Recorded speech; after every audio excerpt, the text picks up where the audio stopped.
A burst pipe? A dead water heater? The AC calling it quits? Who do you call? HomeServe is an easy way to handle unexpected home repairs with plans covering stuff basic homeowners insurance usually won't. Instead of scrambling for a contractor, you make one call to get the repair process started. Join the millions of customers who trust HomeServe right now. Go to homeserve.com/podcast for 50% less your first year. That's homeserve.com/podcast. Savings compared to renewal price. Void in Florida. Everywhere you look, the pace of life keeps accelerating. Well, it does feel like that for me anyway. Answers are instant, reactions are immediate, and patience feels like an old-fashioned skill. We want to know right now, what's wrong with my plant? How do I fix the soil? And why hasn't this flowered yet?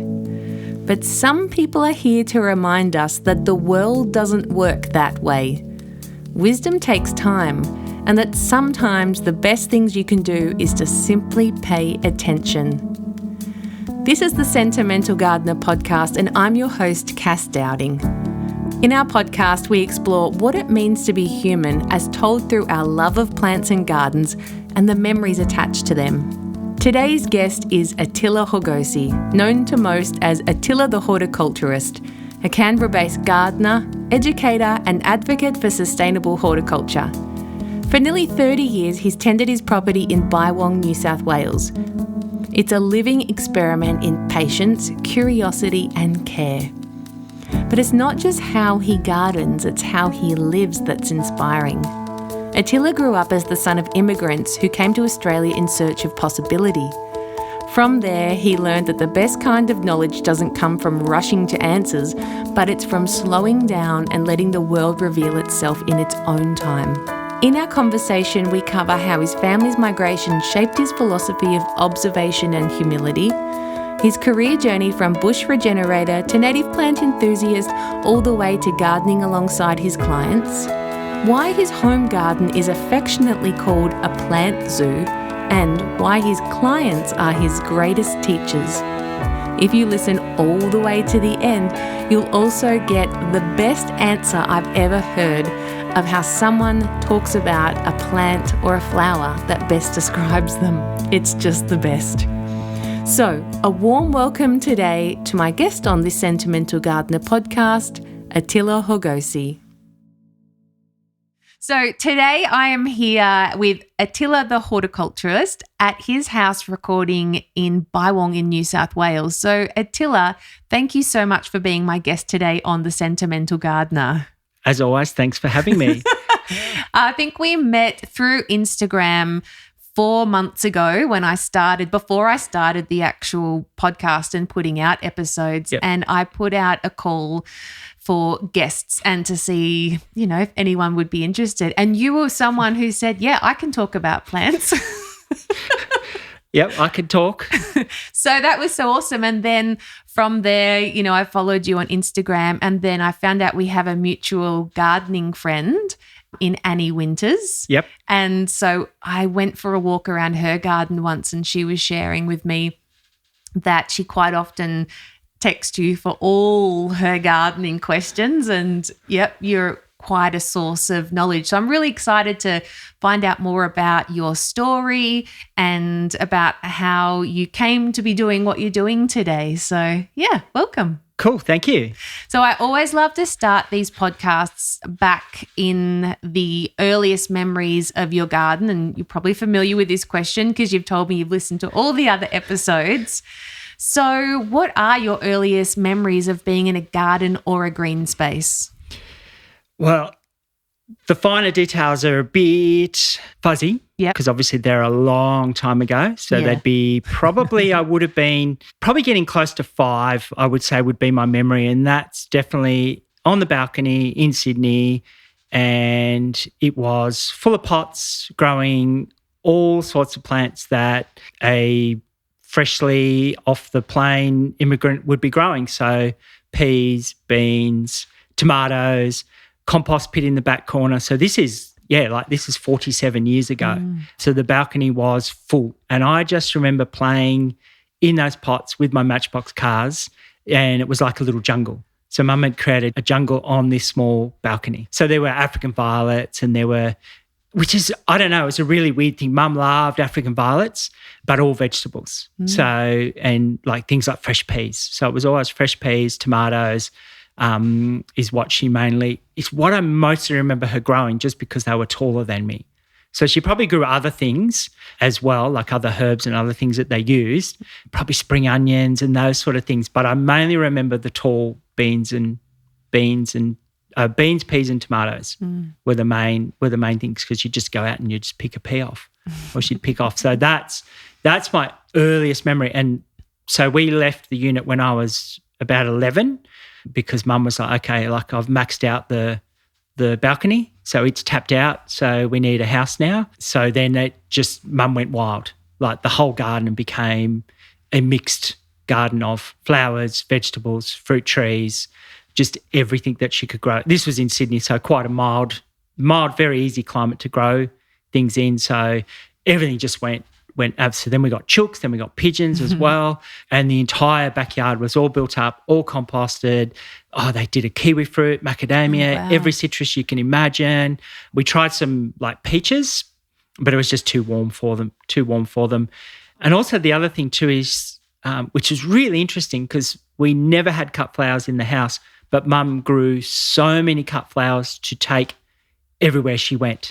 So because it's not so much a Hungarian tradition, but it's very much a German tradition, and our family has a lot of German heritage as well. So wherever you went anywhere, you took a bouquet, you took a bunch of flowers. So as I said, I don't think we even owned a vase, but everywhere Mum would grow, she would grow flowers for cut flowers. Oh, wow. So, yeah, things like Gomfrina was one of her favourites, because it was just, and then when she found straw flowers, so the paper daisies, she just loved them, because they just lasted forever.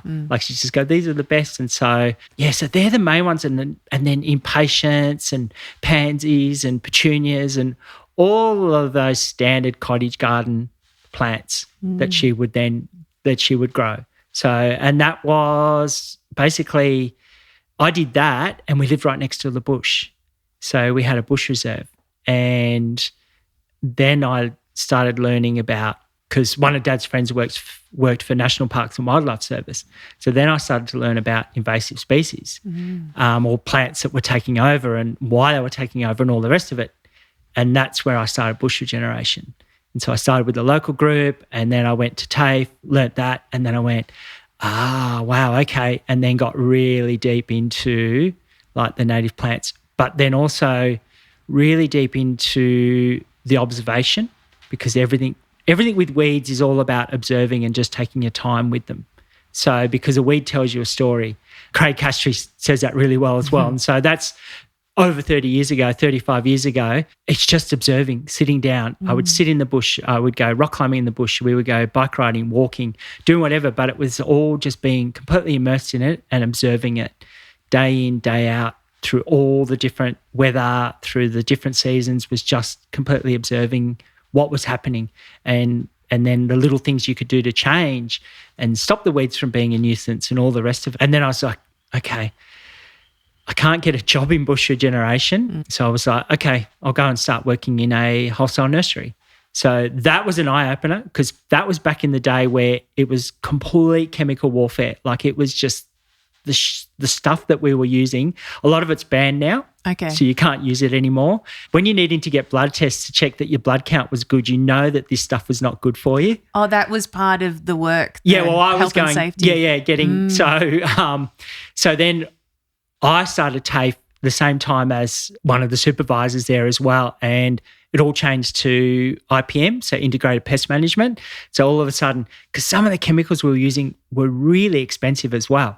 So if we could reduce the use of them, one, we're saving money, two, we're saving ourselves and we're getting a better outcome. So that all started to change. So that's in the early 90s. So that all started to change. And today it's so very different to how we produce plants and what chemicals we're putting on. Like it was like full on, like it was just like, wow. And then so from there, so okay, I can't keep doing this. Then I went and worked in retail nurseries. But at the same time, I was volunteering in large gardens through Sydney, just trying to get the experience of, because it's all good and well to be in a retail nursery, but I wanted to know how the plants were growing. Like, because we had our little garden, but I also wanted to know how things were out in the real world, I suppose. Okay. So how plants were going to grow in a large garden setting. And that's what I did. So when I moved to Canberra, I did more retail, and then I went and worked for commercially on all the defence sites. Oh, wow. So, so was head of horticulture there, which was really, really interesting because it's very diverse as well, because you've got Duntroon, which has the heritage trees on it and heritage houses on it. So because it was a Campbell property. So it's got really old trees on it. Like it's got a gigantic bunya pine. How old are we talking? Well, for the trees, for the planted trees, well over 100 years old. So from the 1800s.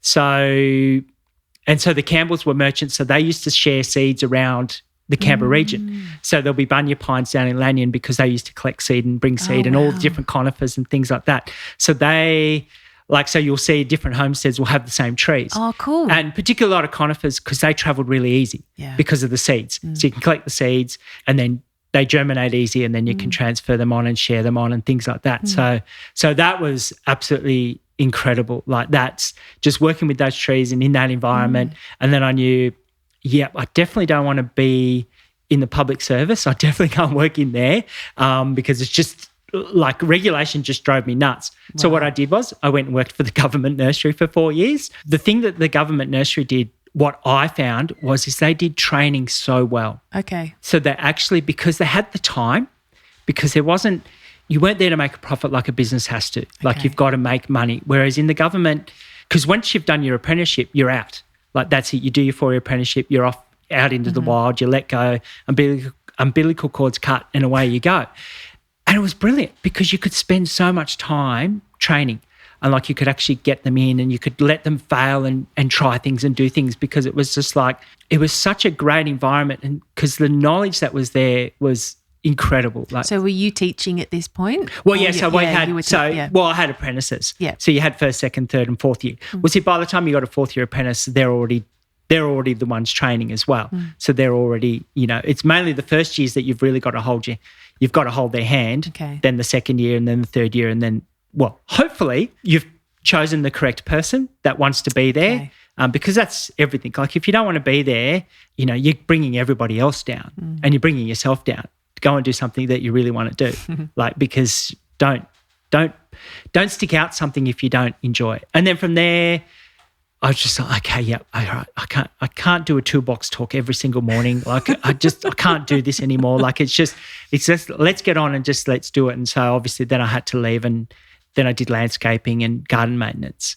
And so that was absolutely brilliant. Yeah, with Vicky, Easy Care Landscapes, which was absolutely amazing. Like the crew that we had there, that's where I learned, all about running a business. I love that. I love learning all about the business, how to run it, what you need to do, how much you need to charge, all those things. So that was a really interesting thing. I still chat with Vicky to this day. Oh, so good. She's in the local land care group, so she co-opted me to be in the local land care group as well, because she's like, we need younger people. And I said, I'm not young, I'm 52. She says, yeah, but we're all in our 70s. Good point. So off I toddle there and do that as well with her, and she's just so brilliant, so much energy, and she taught me how to run a business. That's so good. It sounds like, listening to all these little steps along the way in your career, is that it's not just for you plants, it's you've got experience with people and the processes as well. And bringing all that together is such, you've got a wealth of knowledge, not just with the plants, but with the way the whole system works. You've had government and public and then in private gardens. So, that's so incredible. Can I jump back though? Because I want to hear more about your mum and dad and immigrating from, did you say it was Hungary? So technically they came from Yugoslavia via Vienna. Oh, wow. Yeah, so in 1966. And how old were you when that happened? I wasn't born. Oh, you weren't born? So no, neither was my brother. So he's 6 years older than me. Yeah. So neither of us, we were both born here. Yeah. So they came out, which is, perfect. They're 26-year-old, so they're both highly skilled.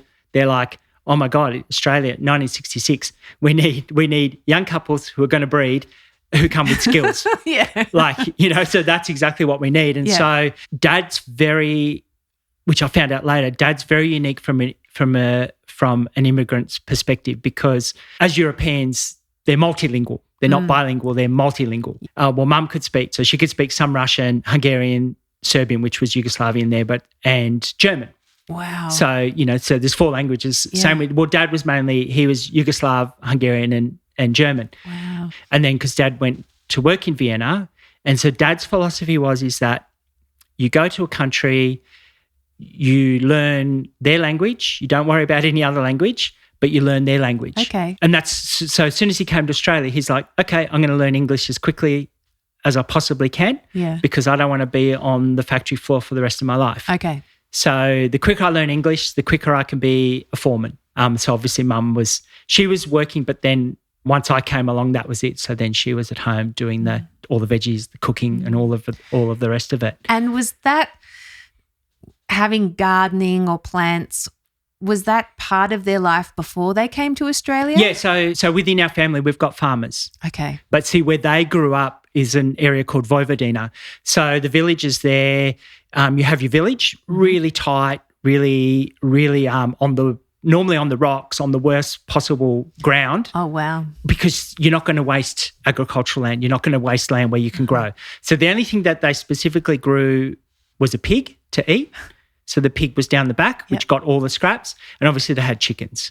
That's why all of our food is very slow cooked, because it's all old meat that you're eating. So they would have ox. Mm-hmm. They would eat ox, the dairy cow, the horses. So everything, but that was all at the end of its life. So the horses finished, the dairy cow's finished milking. It's 10 years old. The horses, whatever, 25 years old. Then you chop it up, cook it in a goulash for 2 days and eat it. Same with the ox. Same with the chicken. So we used to do chicken, like we used to have our own chickens, and there was this sinewy 2 or 3 year old rooster, but you'd have to cook it for forever. And so just outside of town were the community gardens. So that's where that's where they would grow all their vegetables. Okay. Yeah. So it's not like where you have a big space out the back and you're growing all your own stuff. No. It's all community. It's all because it was a communist state. So no one actually owned anything. Yeah. Okay. So that's fascinating. And what did they say when they came to Australia? How did they find it? Were they happy to come over? Mum was in shock. Basically, there was no food here. Okay. So there was no capsicums, there were no beans, there were no peas, all of those things. So friends who were here earlier, they were able to fly back and illegally bring back seeds. They would just, shove seeds from the homeland and they would bring it back. So we've actually still got seeds today that we grow that were brought back. No way. Yeah. So we've continued that. Continued the line. Yeah. So we've got that. So those. I love that. Yeah. I have a friend like that. Her dad immigrated to Australia maybe in the 50s from one of the Greek islands, but smuggled, because it was illegal, the tomatoes, beautiful big beefsteak tomatoes. The seeds were smuggled between the pages of the book, so the law goes. And they still grow them today, and she passed on the seeds to me. But it's really hard nowadays to bring seeds in, isn't it? It's not a thing. But we don't have to anymore. That's it, we do not, so there are so many places now that you can just, it's wild what you can get now. So you can get all the Asian, you can get the subcontinental foods, everything from all the European vegetables and all the other. I mean, we grew up with only a handful of tomatoes being available. The amount of tomatoes available now is just phenomenal. I didn't know that back then you couldn't get capsicum. It makes sense now that you've told me. Yeah. But I've because we just assume it's always been like it's been. Yeah. Because in Melbourne, it had already started, because obviously Italians are Greek, where they moved to Sydney. Right. But my mum's sister was in Melbourne, so she didn't really want to be in Melbourne with her sister. Okay. Because she was 10 years older. That's a whole another story. Yeah. So Sydney didn't really have it yet, because Melbourne was, because you had the Italian and the Greek communities down there. So obviously they were already starting to import, the pickles, the gherkins, and they were starting the olives and things like that. So, because I was always the stinky meat kid, because I had the blue cheese and the olives and that and the salami. They're like, what on earth is this? It's just normal now. It's just it is, isn't it? Yeah, it's completely no one would ever think. It's same with all the cuisine that we have here. No one bats an eyelid. Of all of it. Now European is so, it's so passé. It's just, it's not it's not anything special anymore. It's just is. Yeah. You know, like eggplant, like it's just like, oh my God, what the hell is an eggplant? Like, you know, it's just normal. So the Australian government paid for them to come, but then they had to pay, then they paid it back. I know Mum tells me the story, like it just took forever. Like it just seems like, wow, 4 days to fly. And it's the one and only time my mum's ever flown. Oh, really? Yep. So she hasn't gone back afterwards? No, she had no interest in it whatsoever. And he took us back in 2012. Yeah. So to show us where they grew up. So where Mum grew up and where Dad grew up. So, no, I think for Mum, because you can just, I'll try to imagine and she tells me more, but she just wants to keep that memory of what it was like. Yep. And it's really interesting because what she does with the memory of where she left, I do the same thing with gardens now. No way. Yeah. Tell me more. So if somebody sells their property, that's it. I don't never go back to that garden. Oh, really? Yeah, because I am attached to that owner and that garden. So if they move to another property, great, we'll go to that garden because I've built up a connection with the owner of the property. Okay. So it takes a while. Yeah. You know, and you go through all the different seasons and the wet, the dry, and the different sun and the shades and all the rest of it. And as their kids grow, and then or if they're retired, so I go through with them. Wow. So because every month I go to the same place on the same day, around the same time, and so you build up that connection with them. And their garden and what's important to them and what plants are, you know, and it's really interesting because that's what I mean here. I've got plants that come from customers that come from their mothers and these customers are in their 70s. Oh, wow. So, you know, so there's carrying on these little, and then they tell me these stories. And so you've got this story of this little plant that comes from Wendy, who comes from her mother. And, you know, it's just, you know, wow. And there's just more and more like plants like that. And so, I never go back. So would you say your garden is like a collection of all these memories, really? It's almost like you're the guardian of all these. It's mind-boggling how many plants when I walk around, like I'm fortunate, they go, well, you've got more space, and they're suburban gardens, so they don't have any space. So certain plants just grow out of their space. And they're like, well, okay, we need to garden this plant. We need to lift and we divide it. We leave one little piece left in the garden and I end up with 1,000 pieces back home. Therefore, I get to experiment because I go, oh, well, let's see how hardy this is. I'll just put this here. I'll just dig a hole, plonk, there it is, give it a water, walk away. And then that's it because I've got a large garden and it's different to a suburban garden or it's different to other acreage gardens. My dad calls it, he goes, it's just a plant zoo, isn't it? Oh, that is so good. So, Dad goes, look at his plant zoo. Look at him torturing these poor plants. I said, no, they're not torturing. This is New Age zoo. This is like for genetics and other things. So many plants. Like I've got so many, like the special plants. It's just insane because I'm a phlomis collector. So Jerusalem sage. So I went down and chatting with Eltham Garden Grub, and because he's got lots of. I bought one from him recently. Yeah, and so I've got 6 different phlomis that I hadn't had before, and so they're growing here. And he actually gave me some gladioli seed because he's a huge gladioli, and I've grown them, and I've got. And I messaged him and he said, and I told him, I think I've got Gladioli aureus, and he lost his, but mine is still growing. And so for him, because I know he was talking about, I didn't hear the talk, but about sharing plants to make sure you've got that.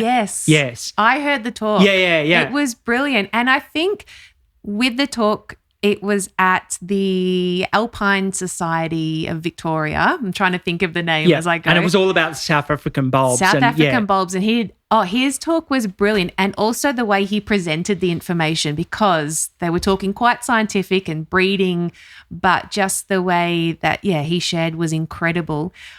And the concept of sharing, I heard, was something that a previous president of that society, Otto Fauser, it was part of his philosophy of growing and sharing plants, because he figured if he had a plant or bulb that he loved and he shared it around enough, if it didn't survive in his garden, he could always go and get it from another friend or someone else he'd passed it on to, which is just, building in redundancy there. But I love that because, it's understanding that plants die, but also by sharing the love, you don't know who else you're inspiring with their own bulb collection. And it is just that spirit of gardening that I think a lot of gardeners have, isn't it? Like generosity and sharing. And yeah, I love it. Because that's what I was talking to a customer about earlier this week. And I said, there's a generation, because I'm old enough, that wherever mum went, there was always like a succulent leaf, an African violet leaf, you know, a slip of something like geraniums or pelargoniums, something really easy, or a division. So that was just normal, sharing seeds. It was all just always done. So wherever mum went, boom, you shared instantly. And so I watched that. So I watched her. The windowsill was full of leaves, you know, growing. Even today we've got like a bit of bok choy that we've got in a little bowl there. We're doing a little experiment to see if we can resprout it. And yeah, so that's what my life was growing up. So I always saw cuttings and always saw seeds and always saw. And I notice now there's a generation where that's just gone. Like they don't know how to do cuttings, grow seeds. And then because there's, well, we like to say paralysis by analysis, they overthink it. They don't have a go because it's just like they need everything to be perfect. Yeah. But you don't. Like there's no such thing in gardening world. Yeah. You just need to go and have a go at it. Yeah. And as I said at the start, it's all about observation. So absolutely observing. Like you can read, I remember reading in a book, so I grew up in Sydney, so it was all citrus, it was all warm climate fruits, it was we could grow bananas. So we didn't have any apples, we didn't have cherries, we didn't have any of those things. And I was reading the books and I had to prune it and all the rest of it. And as I was saying before, like when I spoke to Dan about the one-page thing, it's just like, oh, okay, they fruit on this wood. Boom. As soon as I saw an apple tree, as soon as I observed it for a couple of years, I'm like, that's where the flowers come from. That's where the fruit comes from. Boom, done, easy. So the one-page thing that you were talking about, there's another podcast with Dan the Plant Man, really good podcast that everyone should listen to. Attila talked about how all of the knowledge that we need for how to grow things, you reckon you could condense onto a one-pager. Is that right? Is that how you describe it? Yeah. Yep. And it's really cool because I just did an interview with Chloe Foster on the Rookie Gardener, and she's got this great big book, which I describe as like every question I've ever Googled about gardening, she answered, which is brilliant because she teaches hort at TAFE. And then someone like you comes along and you're like, I can condense it down to a one-pager. And I love that two things can be true at once because you got to start somewhere, don't you? Yep. But then that can lead to the rabbit warren of like, well, my climate might be this, so I might need this type of information. But I love that you can simplify it enough which reduces overwhelm in the beginning, like what you're describing. Yeah. And the epiphany came from me is actually from my customers. Oh. And because I was book taught, so I was taught at TAFE. Yeah. Obviously, I watched mum and all the rest of it. Yeah. But I never watched mum because she's my mum. You don't listen to your mum. You don't like. She does. So what the hell does she know? Like, she knows absolutely everything. Same with dad. But you don't listen as a kid. No, definitely. You definitely don't. And it's just like, oh my God, they were just so brilliant. And then obviously, mum said, "Wait till you have a child," and and then all their words are in your brain. Like you just go, "Oh God, thank God I had mum and dad." But it's the amateur gardeners, it's the keen gardeners. And I go, oh my God, like, why have you put that together? Like, how is that going to work? Is that going to, and you go, oh my God, like it's brilliant. Like you go, and they're doing this and they're doing that because there's no preconceived ideas. They're just having a go and they're just doing it. And you're just going and they're just watching and they're there. And especially if they're retired, they've got that bit more time and and that's where I learnt that patience is everything. Like you have to be patient in the garden world. So I have some very old customers and sadly her husband at 94 died 2 years ago. And so I went there about 6 years ago, I started there. So he was 90. We were still continually redoing the garden because they knew their time was coming to an end. Like they know, yep, our time is coming. But that doesn't matter. I love just watching things grow. I love tinkering in the garden. So they would be out there helping me in the garden, doing this and doing that, what they could do. Then they go off and have a nap and then they come back again, which I said at 90, you're still up and able. I was just like, that's great. but just the joy they got from watching things grow, knowing that they will never, ever, ever see it come to maturity, like not even close to. But it's just that joy of watching it grow, like seeing the change and just watching those little changes and getting really excited about small changes. That's what made me think, that's why I plant so many trees. Right. Like I couldn't care less if I don't ever see them mature, but I want someone else to see them mature. Yeah. And the fact that, that I've done that and that the joy of watching them grow. Like it's why we have children. It's why we would have had a lot more children, because it's just the hardship of it, but the joy of watching them grow and change. Like it's just, it blew my mind. Like I had no idea. Same.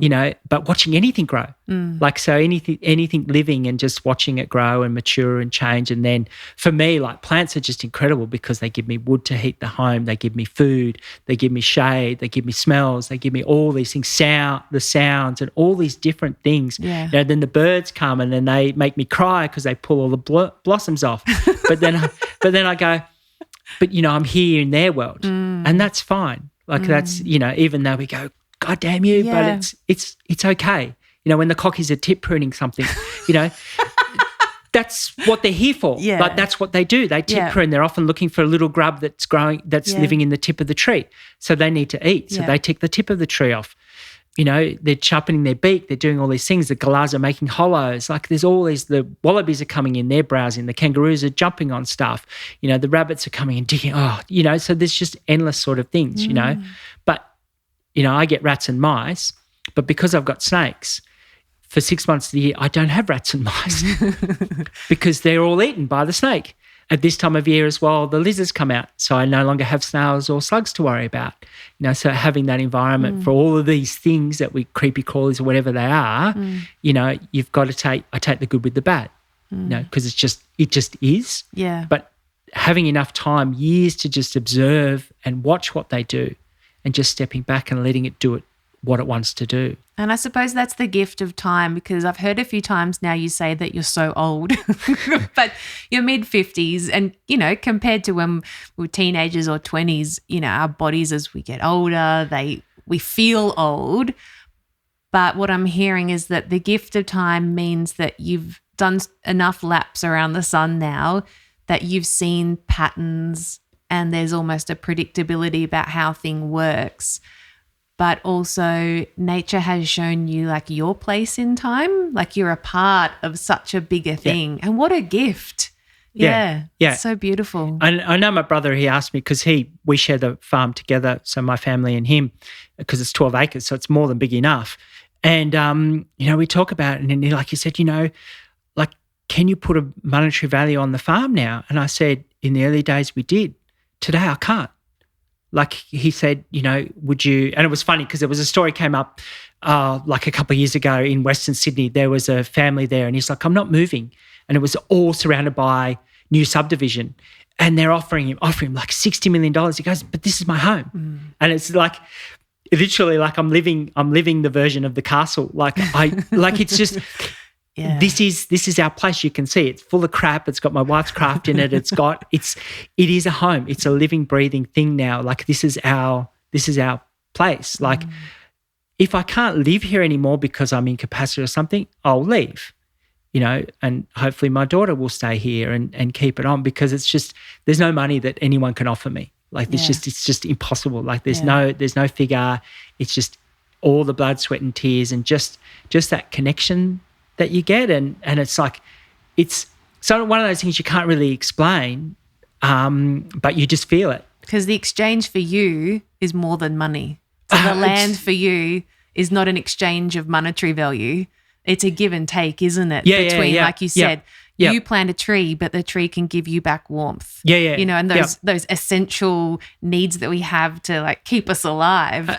And that's what I'm hearing is that, the exchange for you is more than monetary value. I mean, my dream would be when I died, would be to just be put down in the paddock and let the ravens pick my eyes out and just take me away like they do with birds of prey. Like I just, because the amount of animals that I have buried on the farm, like it's phenomenal. Like it's just they're putting back into the earth what they, like that's the cycle. It is, Like, and that's what I just go, God, I'd love. Like for me, I go, just put me there. I'm just another body. I'm just blood and bone and just, there it is. Let me get eaten. Let the ants finish me off, collect up my bones and then put them somewhere and away we go. Like it's fed a whole heap of other things. So I wonder if that was probably quite normal, like you said, in other cultures than our modern day Australia when you're in that tight community and a tight village type of thing, isn't it? Because everything's shared and then you see death and like we're going really deep here, I suppose. Yeah. But we just don't see that, do we? Because when you're saying blood and bone, what pops up into my mind is, I go to the hardware store and I buy a container of blood and bone. But blood and bone was essentially all those little bits chopped up, wasn't it? And like compost bags, well, that's the compost that, you go down the aisle and you got to pick which one and see which one is the right bag for you. Even chook pellets, I'm just thinking nowadays I get my chook pellets from, again, the hardware store. But you come from a time and I suppose culture where that was not the way to go to a shop and get all that stuff. Well, the shops didn't exist. Yeah. Like they didn't exist. And so Dad and Mum have put that in us that, yes, we have shops now and we don't cook everything. We don't do everything ourselves. We don't have a cow. Just like Mum and Dad, they had a baker. So they went to the bakery. When the pig was ready for slaughter, they called the butcher in. So he came in and then all the family came together. The butcher came because you need the tools, to hang the pig up, to gut it, do all the rest of it. But then everyone came together. So that was the autumn job. So after everything was harvested, the pig was done at the end of autumn. Then that was all just cut up, sausages, prosciutto, all the rest of it. That was all done, put in the cellar because it's cold in Europe. So boom, go down in the hole and that was it. And that was basically their meat for the entire year. So that was the sort of stuff. And then the pumpkin would go down there, the potato would go down there. So, everything would then go in the cellar. And then obviously there's all the preserving and then there's the fermenting and all the rest of it. So my pantry's full of like tomato sauce and dried fruit and all the rest of it. Mum goes, how did you learn to do that? Because I just watched you. She goes, you do it so fast. I said, yeah, well, I don't muck around like you do, making it all pretty. I just throw it in the pergola jars and I'm done. Yeah. It doesn't have to be pretty. Yeah. Mum, because it comes out, we make an apple pie or something. No one's going to see the apple that it was neatly stacked in a jar when it gets poured into the apple pie or apple crumble, whatever. It doesn't matter. It just it just goes and it just gets done. So I don't have time for that. I need to just get it done fast. So and she's like, wow, you learned it. I said, yeah. That's because I just watched you. And that's the sort of thing. So we were always, we just fixed everything. Like we just did everything. We fixed it. We had to do it and that's just what you did. And that for me, we know all of and that's what I don't want to get too much off a tangent, but I sometimes think that, I'm blessed to live where I live. It's just bonkers. But being a little bit further apart, we have such great relationships with all of our neighbours. We know everyone on our entire street. Some we have very close relationships with, some we just wave to. And that's fine because that's what it's going to be like. It's like Dad growing up in his little village. Some people you liked, some people you didn't, some people you had little Barneys with or whatever. But it was all sorted out. There was nothing it was all sorted within the village. Everything was done. And that's the same here. So it's just a wonderful way. It's just, for us, it's such a wonderful way to live. And how do we capture that way with plants and gardens and everything else with people? Because we share so much stuff. Because I produce more than I can eat. Right. So what do you do with it then? We just call the neighbours, say, come pick raspberries. So good. Do you want some apples? Do you want this? Do you want that? We've got too much of this. Yeah. Yeah. And so it's all about that. It's all about that sharing, and then they come and they can come and pick and we'll all go pick together and stuff like that. So it sounds like one of your ways that you do life and love doing life is alongside and with people. And I understand that that's part of your philosophy for your own business, going into people's gardens. Is that still the thing that you work for people who are out in the garden with you? Yes. Yeah. Yep. They don't have to be right next to me, obviously. No. But some of them will just clean up. Okay. So they'll just do the cleaning up. I'm going with two of my customers. We're going away end of October. We're doing a little road trip to go and visit open gardens. Oh, really? Yeah, so my daughter and wife, so they're both very crafty. One of my customers, Steph, is incredibly crafty. So they'll go and spend 3 hours with Steph, so they've become friends. So it's trying to, what you do with business. So yes, it's a business and I still have to charge for my time and all the rest of it, but I make a much closer connection so that it's not just business, it's actually a personal relationship as well. And we get to know each other, they get to know my family. Yeah, like I've always worried about that, but it's been fine. But I still don't work for anybody on the street. Sorry, I do my time for free. Are they coffee and cake? That's fine. But I won't work for money on our street with the neighbours. Okay. I'll come and work for free, no problem. You need this tree done, that. Okay. No problem, off I go. Because I find that that's a little bit too close to home, but my customers are a little bit, they're just far enough away, but we have a very close relationship. So, which is what I really like. And you build that up. Some of my customers I've known for 18 years. Wow. Yeah. You've done the same garden for 18 years? No, one of them they've moved. Some I've done for the same garden for 18 years. Wow. Yeah. I really, really enjoy that, getting that connection and getting that and getting into their garden, getting them their garden that they want, and then sharing my plants into their garden. Oh, so there's this whole back and forth. Yeah. So there's like all these little plants, and like, so then I see this particular hedge plant that I've got out here that pops up all over Canberra now because it's one of my favourite hedging plants. And so obviously it's growing now because, the nursery at Yarralumla Nursery, the nursery manager there, and then I planted it and then we promoted it, and then they keep growing it and we keep selling it, or I keep buying it and other people keep buying it because it's such a good plant. And it's so interesting, and I just love that little circle. The circle. And I suppose living or being in the area that you're in for a long time and then working with people in their gardens in a similar area has to have that benefit because you know the climate better than, say, someone who has hired someone from interstate to design a garden. Like, have you ever had someone who your garden you're working in and they're like, oh, I was recommended to plant all these plants, and have you ever gone in and go, oh, that wasn't the right choice for this area? Thankfully, no, because people who get designers are all Canberra-based designers. Okay. Commercial properties, I've seen it. Right. And it's been hilarious because you just go, oh, my God, they've planted Murray, lily-pilly and a whole bunch of stuff. They've just copy and pasted Melbourne or Sydney. Yes, yeah. And they planted it in March. You'll go, well, let's see how this looks in June. And you go, oh, my God, the garden is all brown. Like it's all just completely frosted. It went the way you thought it was going to go? 100%. Yeah, because they just copy and pasted, and you can't do that. Like you cannot from Sydney or Melbourne. Like it's, as I say, like Western Melbourne, might get a little bit of frost. But it's not like what we get. So tell me about this frost that I've heard you talk about. So we focus so much on the bottom number. So we focus so much on, say, -2 or -5 or -10. So we focus on that absolute number. But that doesn't tell the whole story about frost. Right. Frost is about the length of time below zero. Okay. Say, I know Western Sydney better. They'll get -1 or -2. But that'll only be from between, say, 5:30 in the morning to 7 a.m.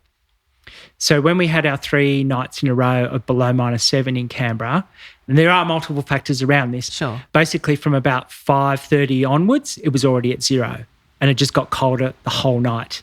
And then it didn't warm up. It didn't get above zero until after 9 a.m. in the morning. Some of the shady places stay cold all day. And then already, because it's already cold, by 5 o'clock the next night, because it's still and cold, boom, it's already below zero. So all of a sudden you've got this long time below zero. Yeah. And it just eats away at the plants. And if they haven't had a chance to harden either, which was also a problem this year, they basically just explode. So the stems essentially they just freeze because they don't have any antifreeze in them yet, or they're not hardy enough for the climate, and boom, they just freeze. Wow. So you can have quite large plants, just the base of them just freezes apart. Wow. Because some plants will be happy at -7, but only once and only a quick short burst. Right. And the other thing too is we've got to remember that with the weather, that -7 that you see recorded is in a Stevenson screen that's 1.2 metres off the ground. So, and it's very specific where it is. Ground temperature can be 3 or 4 degrees colder as well. So if it says -7 on the official site, they'll often, if you go deep in, it'll say grass temperature. Yeah, okay. Which will be a lot colder.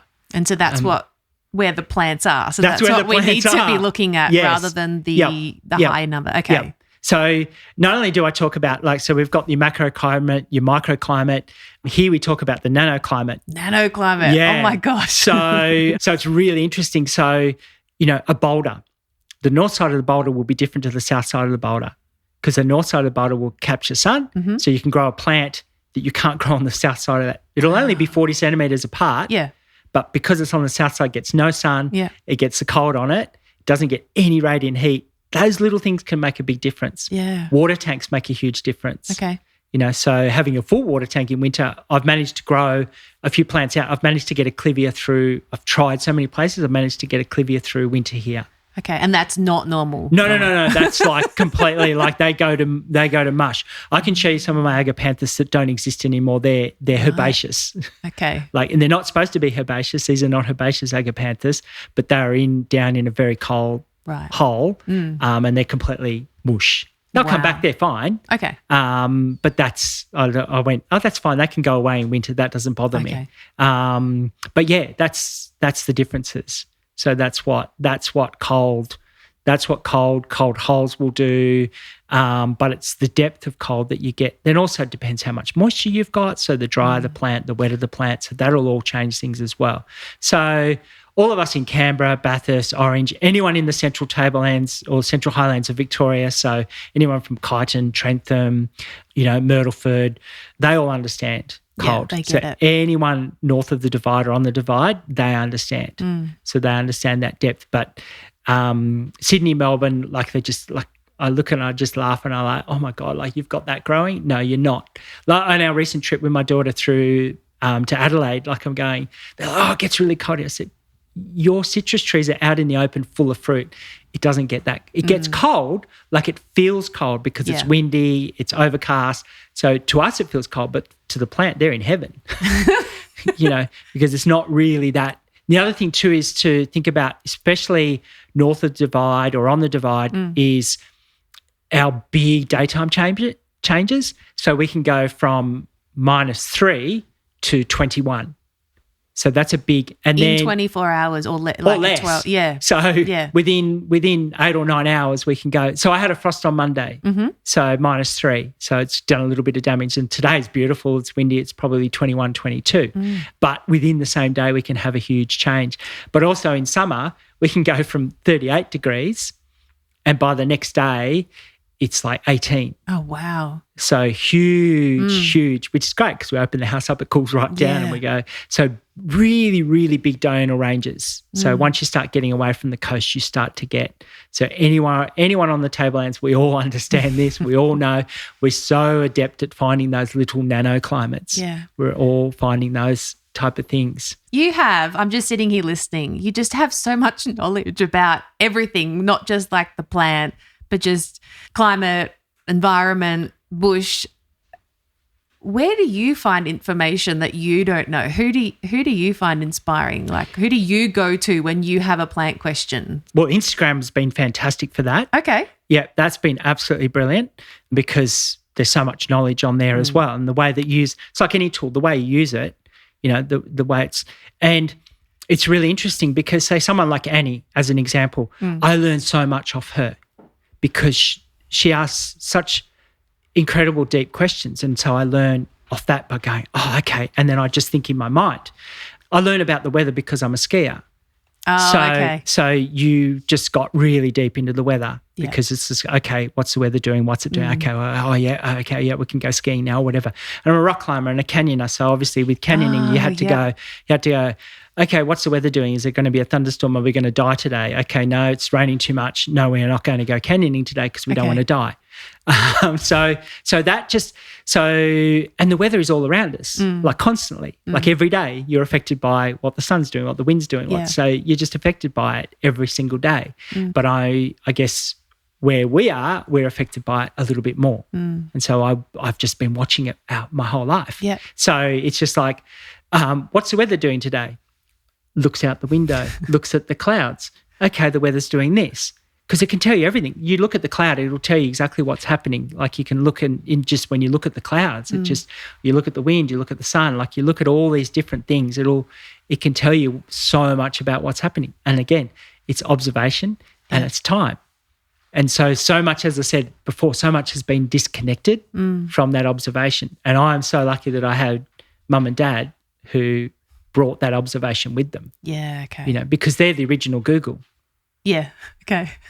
So before we had Encyclopedia Britannica, which they say so hard for, because that was it. That was the resource, and it was them. And just through lived experience, isn't it? And community, other people sharing stories and sharing wisdom. Yep. Yeah. Yep. And it's really interesting. Like when I talk to anyone who's new to Australia, or we all want the same thing. Like it's very rare that I found anyone who doesn't want shelter, protection, their mind stimulated by a group or a community or something like that. And Stephen Wells, when I went to his talk last February, he puts it so well, because some people are really great communicators. I just waffle. I just talk manure. You're doing great. And so we forget that we're mammals. We forget that we are mammals. We are mammals. We've got ability to work together. We've got fantastic language, but we are mammals, so we need that mammal stuff. We need that community. We need that hierarchy. We need that that cooperation, because if we don't cooperate, we just don't work. And so in a garden, we cooperate together. We work together. We bring different skills together. So hence with my clients. And I learned, as I said, so much off them. They go, no, I'm not. No, you are amazing.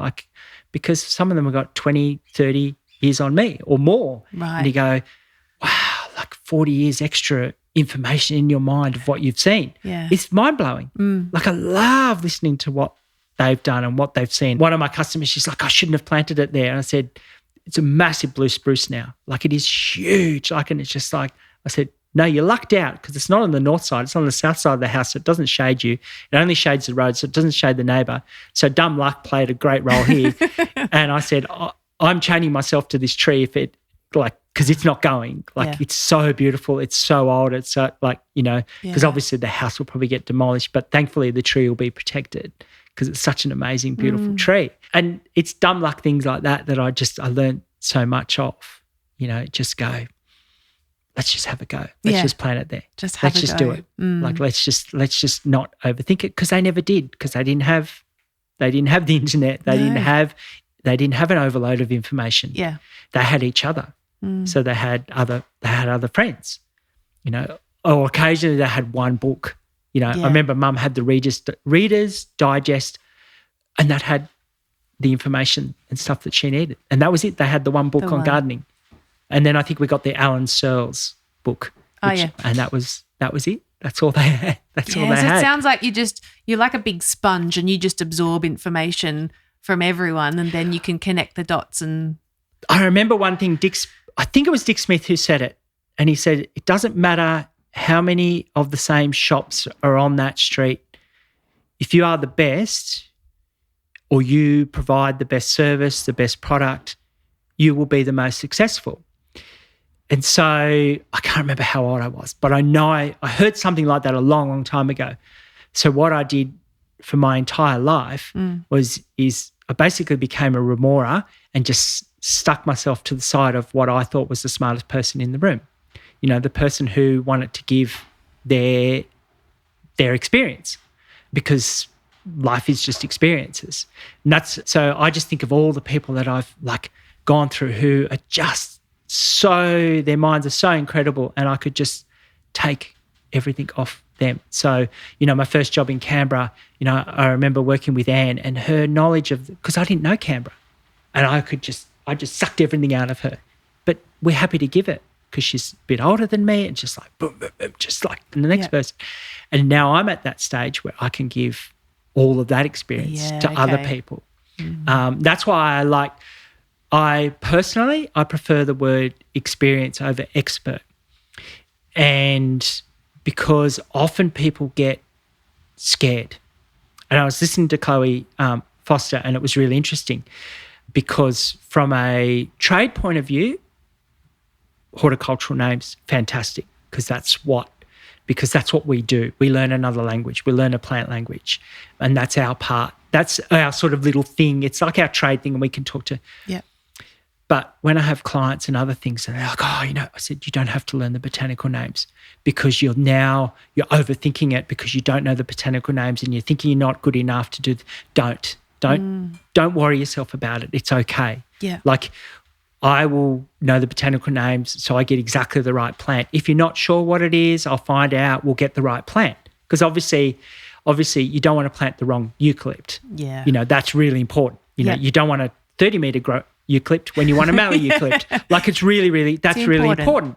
Like we'd say crepe myrtles, you can get ones that only grow 2.5 metres, ones that grow 7 metres. Like, that's important. But from an amateur garden perspective, they worry that they don't know. And then they analyse everything and then they just don't have a go at it. Oh, I can so attest to that. I've been, having a look at Latin names and it can be overwhelming, and then, some people it rolls off the tip of their tongue. But like you said, because they're saying it and they're working it and it becomes their language. When I was nursing, we knew drug names, we knew all the body part, the proper terms, and it rolls off the tip of your tongue because you're speaking it every day, and I can easily flip into medical language if I'm at the doctor's and, shows that you have an understanding.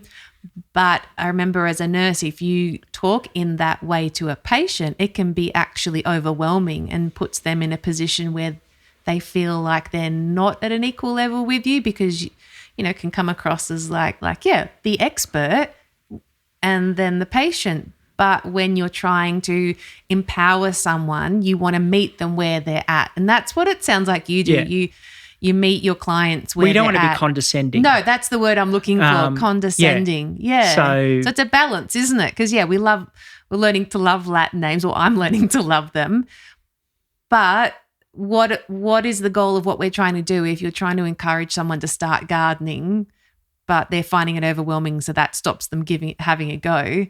Let's just take it back a step, don't we? And we that's a lavender. And then next step down the track, they'll be like, oh, well, there's English and then there's French. And then we can go down the track. Yeah. Anyway. Yeah. So I really, I understand that, being overwhelmed with the Latin names. But seeing the value, if you're a plant buyer and someone's paying you to put the right plant in, well, then you've got to know them, don't you? Oh, yeah, absolutely. Yeah. Like, so there is a thing. It's just, it's like you need to know. Yeah, you need to know which, as I said, which eucalypt you're getting. Like, do I want Passiflora? Do I want Gregsoniana? Which acacia? Am I going to get Acacia cardiophylla, or am I going to get, I want Acacia pravissima, not Acacia cultriformis? They're very, very similar, but they're different. So you kind of need to know which one is which. Yeah.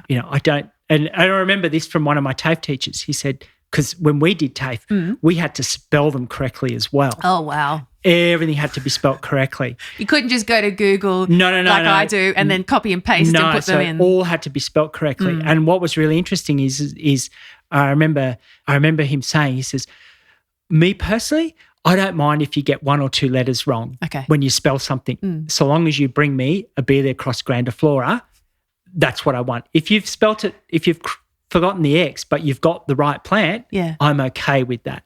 So just remember that when you're working in the real world. And then what I also really love is getting to know my customers, is getting to know what they did, what their experiences were, what they were. And it's just fascinating, because you go into their whole world and then you take an interest in what they've done. And then you take that out and you go, oh, okay, that's why, one of them was in the military. That's why he loves his hedges so perfectly done.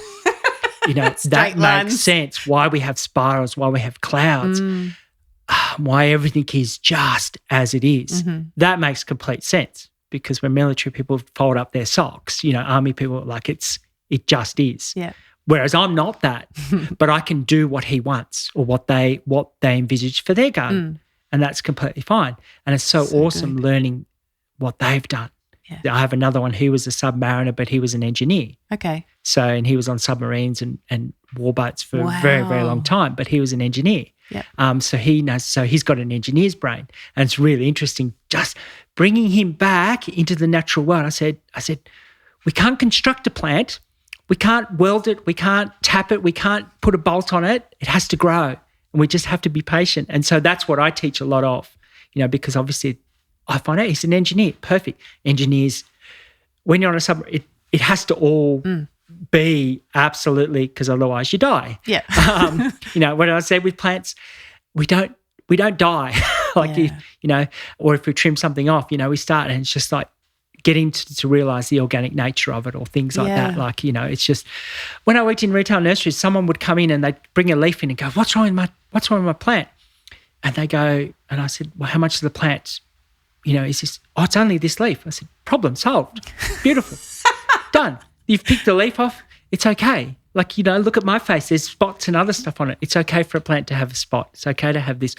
Another great one was I went to a consult earlier this week and they're like, what's wrong with my plant? It's got all these little, I went, I said, I've never seen on a magnolia. I've never seen leaf cutter bees. And she's like, leaf cutter bee? And I said, yeah. I said, it's a native bee. And she's like, and I said, see, it's got these beautiful little scallops out. And she's like, oh, wow, really? I said, yeah, you've got leaf cutter bees here. And she was so excited, because it's perfect little chop marks, but they're characteristics. She's like, oh, I see. Like, and all of a sudden her world was opened up to leaf cutter bees.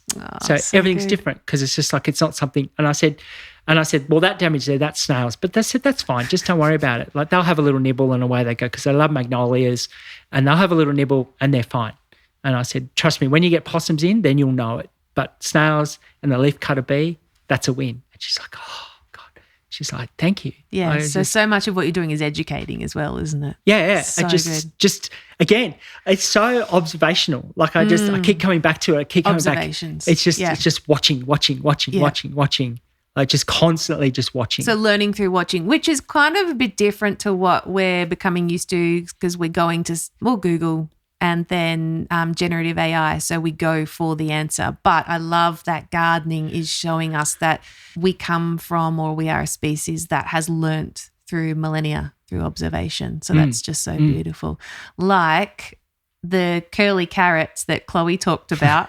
And I remember when I did the briefing call with you for this podcast, and you were telling me how you listen sometimes to the podcast when you're out in the garden, and you were yelling at us while you were listening, and you apparently have an answer for the curly carrots. Is that right? So, like, often carrots just want to grow where they want to grow, but the best thing is to save your own carrot seed. Like, that's number one. Okay. So you need to let carrots go to flower, because they're beautiful in flower. They're fantastic for small insects, because the flowers are too small for honeybees, because European honeybees, they're pretty big, they're buffy, and they take what they want. Whereas these little flowers are great for all your parasitic wasps and so all your other little insects. Okay. Yeah. So, because some of the parasitic wasps, they're like dust, they're so tiny. But the carrot flowers, being an umbel flower, each flower, it looks like a big flower, but each flower is tiny. And so you get all these little beetles and all these other wasps and all these other insects on it. But then you get fresh seed, and fresh carrot seed germinates so much quicker. Right. Yeah. So I can get carrot seed at the right time of year, can germinate within 5 days. Wow. Yeah. So once the soil temperature is right and you've got it. Yep. But I plant carrot seeds right next to where I've had carrots before. Okay. So I don't crop rotate with my carrots. So I just plant them right near where I've had them before, because all the soil, all the fungus and everything is right for them.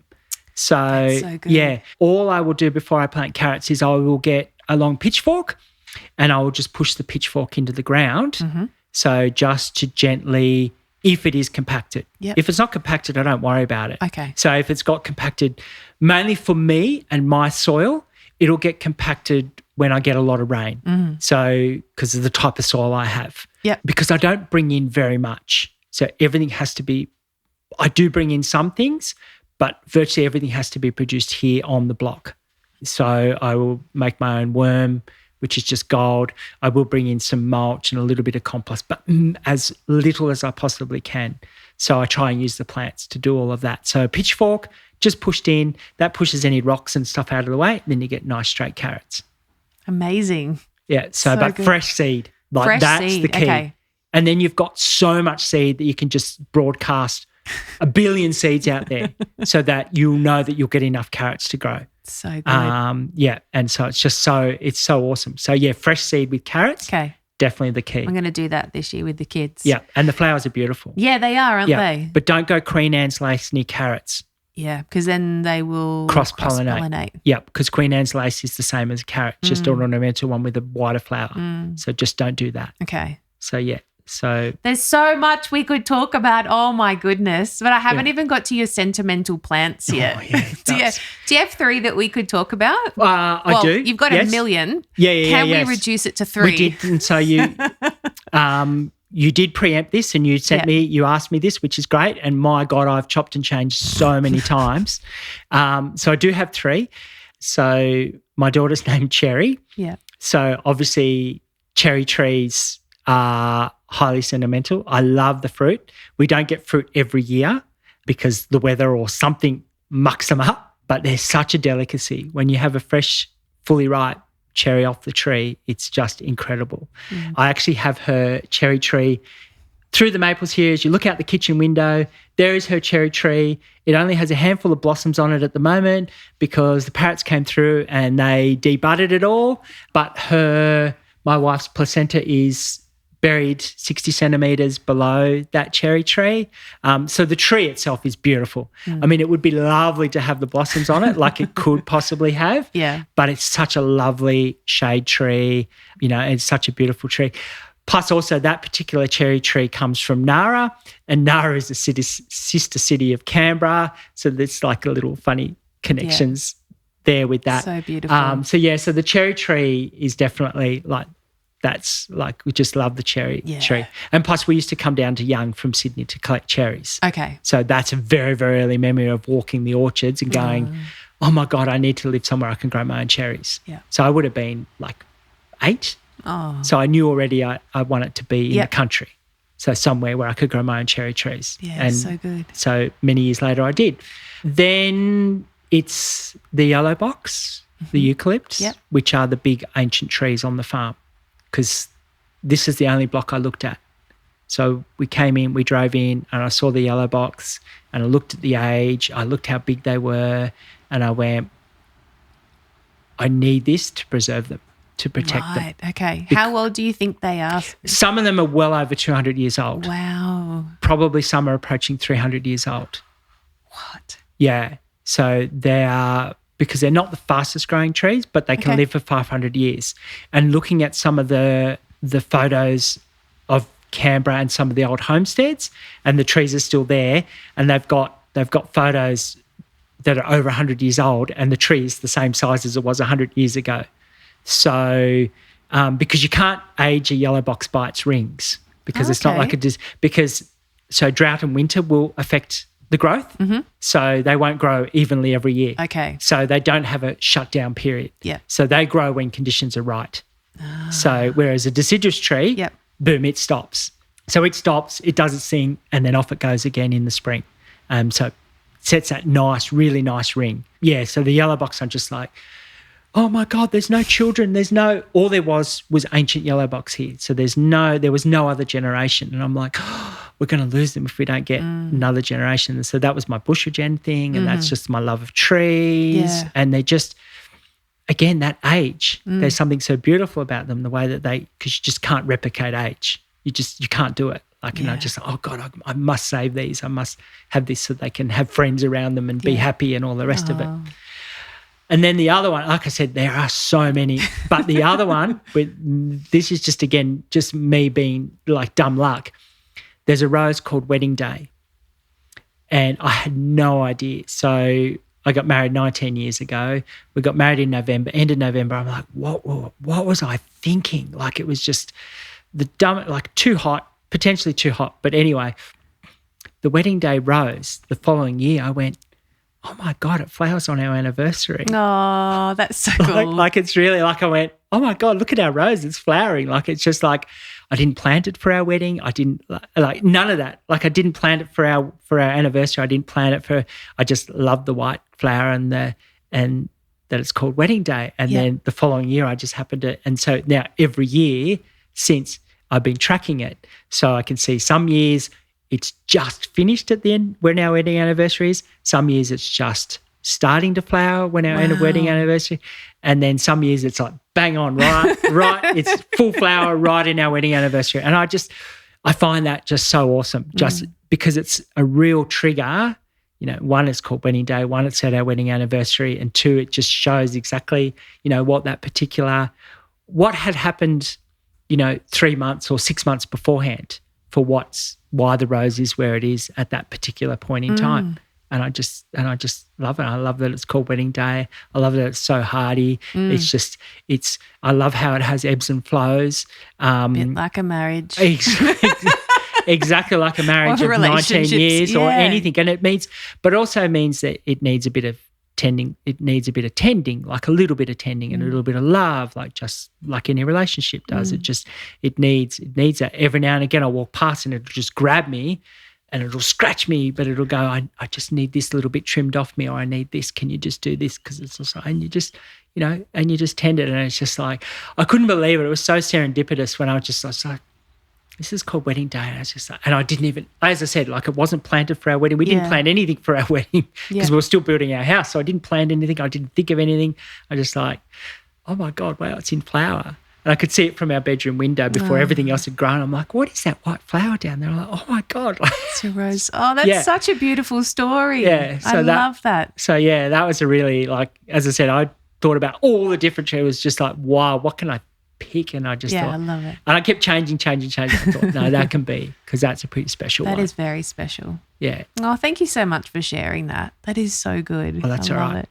I'll share everything. Yeah, I know. I overshare. I know. So. Like I said, we could talk and talk and talk. And I'm looking forward to going out and doing a little tour of your garden. But can we do some 5 quick fire questions? Yes. That you actually haven't heard about yet. So they're let's be quick. Totally spontaneous. First one.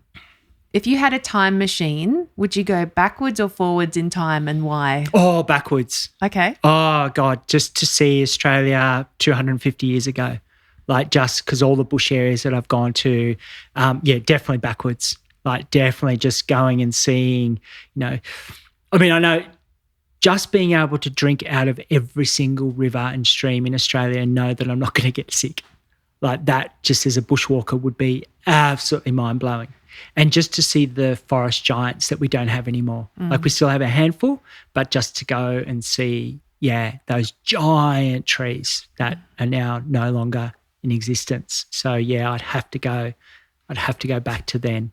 So, and sometimes there are parts of Australia that you can still do that. Yeah. You can go back where you go, okay, this feels like nobody's ever been here, which... Tasmania feels a bit like that. Yeah. Where else do you reckon? We'll see the southeast of New South Wales. Okay. Definitely there's pockets there.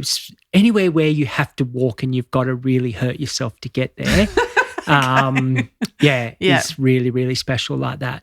So, and I think that's like anything. Like Dad used to say, you know, well, he obviously didn't come with it, but he said the harder you work, the luckier you get.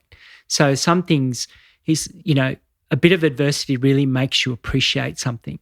Like, and it makes it locks it in your mind. Like when you've got that adversity, like when you've had to actually really work for something, or just not even working for it, but just enjoying and just that hardship, and then just coming out into something that's so beautiful. Like, so that's what I do. So good. All right. Flowers are often used to represent countries or states, and there's a flower emblem for Canberra, which is the royal bluebell. And sometimes we use flowers to communicate meanings for things like you've just shared, the wedding rose. Yeah. But what flower would you choose to best represent Attila? Okay, far out. Probably the donkey orchid. Okay. Yeah, so it's a local orchid. Yep. It's got big ears like me. It can be shy and retiring. Okay. You don't know that it's there. Like it disappears, and it can be one leaf. Then it can be so bright that Cherry and I were driving along and she's like, why are you stopping? And I said, stop, there's a donkey orchid. And we've pulled the car over and she's like, how did you see that? And I said, because my eye's in for the donkey orchid. And I guess I can be a bit of an ass as well at times. So, so it's just the perfect name. And it's such a beautiful flower. Like you just go, that is just so stunningly yellow. It's so happy and shiny. And as I said, it could be an arse at times, and that's fine. And it could just be everything. Okay. I can be like, look at me, and then don't look at me. Like it's just, I think the donkey orchid. Perfect. So, yeah. That's so good. You did well answering that one. Okay. We talked a bit about Latin names, but I'd love to know, what's your favourite Latin plant name that you just love saying? Oh, well, there's two. Okay. Metasequoia glyptostroboides. Oh, my God. So, and then there's one, so with Cherry and I, it's had a name change now, bloody taxonomist, but is Solenostilum scutelarioides. So, I'm not even going to try, but they are incredible. Yeah, so we had this debate. So Solenostilum scutelarioides is coleus. Yeah, so that's a sort of an annual plant, whereas Metasequoia glyptostroboides, that's your deciduous conifer. Okay. Yeah, it's such a wonderful name. Yeah. And same with Solenostilum. So that means basically sun shield is what that translates into. So coleus is just like, no, Solenostilum. I know, it's because sol like is coleus. sun. So so sun, but there's so many, like callistemon is beautiful as well. So but yeah, they are just my two favourite. That's the best. Yeah. So and Cherry learnt Solenostilum scutelarioides as well. That is so good. So yeah, they're just such cool names. They are. Yeah. Oh, that's just made my day. So I already knew the answer to that one. That was easy. That's easy. So because we talk about that, because we nerd out on that. Yeah. Oh, I love it. All right. What's one word or a sentence to describe how you feel when you're in your garden? Overwhelmingly content. So good. So it was 2 words. Yeah, well, I said a sentence. It could be a phrase, couldn't it? Yeah, okay, yeah. Overwhelmingly content. Beautiful. Yeah. Or so much to do. But it's okay.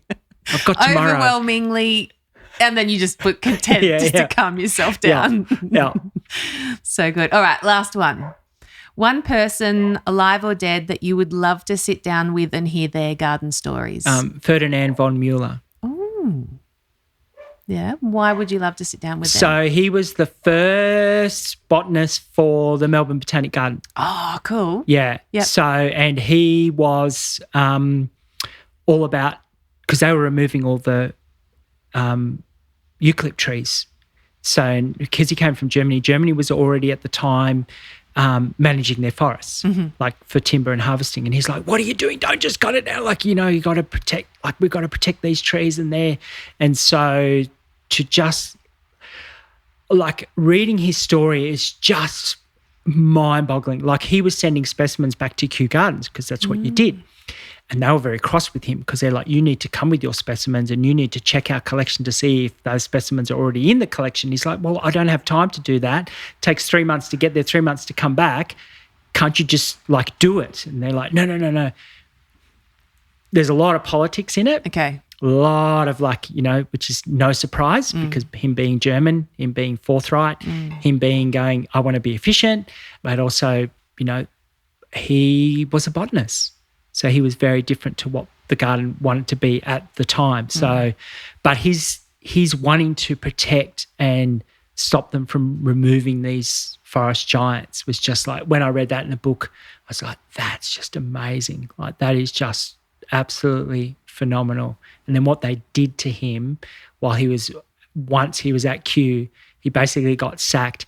They emptied out his office, locked him out of his office when he came back to the botanic. It's just like, oh my God, like, he was a man who was so far ahead.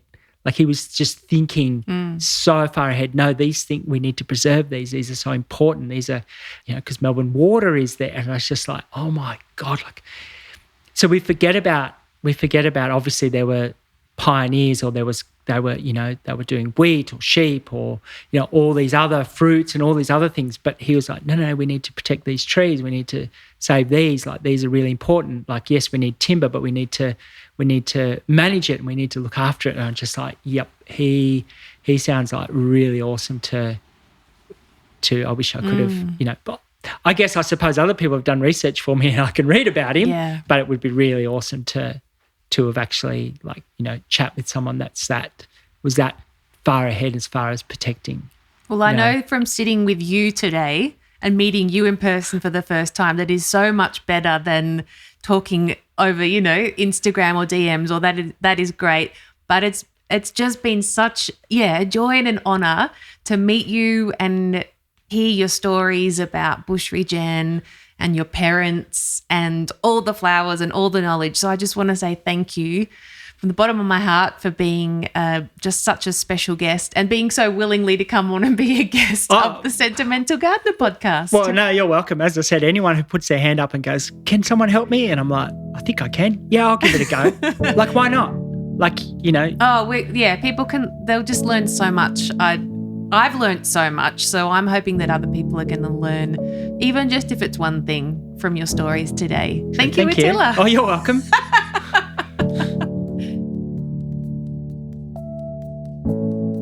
After we finished recording the episode, Attila gave me a tour around his home garden, or the plant zoo, and he introduced me to all the plants connected to all the stories and memories of the people who gave him the plants. Oh my goodness, it was such an honour.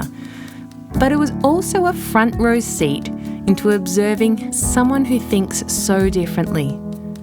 Attila doesn't rush to the answer. He asks the question and then he waits. And he lets the question live in him long enough to become an answer. It's slow, but it works. He's built a thriving business. He's got really deep connected relationships with his own family, friends, neighbours and the industry, and he's built a home with his bare hands. He's also built a life where his daughter will inherit not just the land but a way of being. Why? All because he refused to rush. And how? By paying attention and observing. For him, every weed tells a story. That's where it all started. And the weeds weren't the problem, they were information. Instead of pulling them out straight away and going, oh, bloody weeds, he said, what are you here to teach me? Once you learn to read a garden, you learn to read everything. Your work, your relationships, yourself, and the world around you. So if you take one thing from this today, let it be, you don't have to move faster to make a difference. You don't need to have all the answers. You just have to pay attention. So maybe notice one small thing today and really notice it. Not to fix it, just to see it. And then ask, what is this showing me? Because maybe what the world needs right now isn't more tasks done at a faster speed. It's more witnesses. People willing to slow down and stay present and to really see what matters.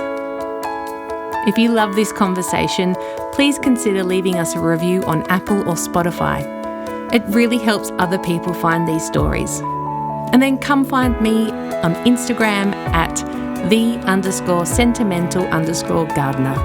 A huge thank you to Hayden Schuler from Berea Gardening for our theme music, and to my wonderful husband and cheerleader, Tom Dowding, for audio engineering.